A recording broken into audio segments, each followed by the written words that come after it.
এই যে দেখেন এক বিশাল পাহাড়, বাগান আর বাগান শুধু এখানে। তো এখান দিয়ে যে হাঁটতেছি শুধু জঙ্গল আর জঙ্গল, অন্য কিছুই নেই এখানে।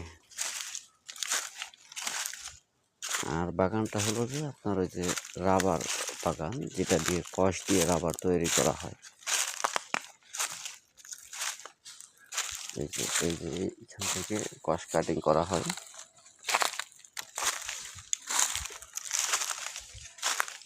এই যে দেখেন কি গভীর। তবে এখানে যা দেখতে পেলাম এখনো কিন্তু এটা ক্যামেরায় আসেনি, আসবে কিছুক্ষণের মধ্যে।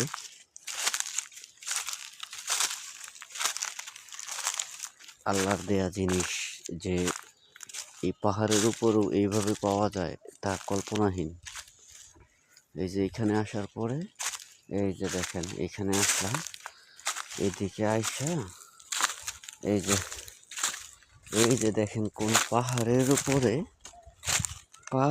উপরে খেজুরের রস পাওয়া যায়। কি এক অবাক করা কাহিনী!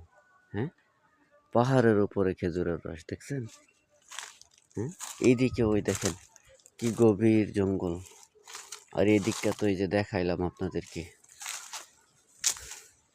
এই যে আরেকবার একটু দেখেন এখানে কি গভীর জঙ্গল। এই যে দেখেন কি গভীর জঙ্গল। জঙ্গল বলতে কি অনেকটা গভীর, অনেক উঁচুতে আছি।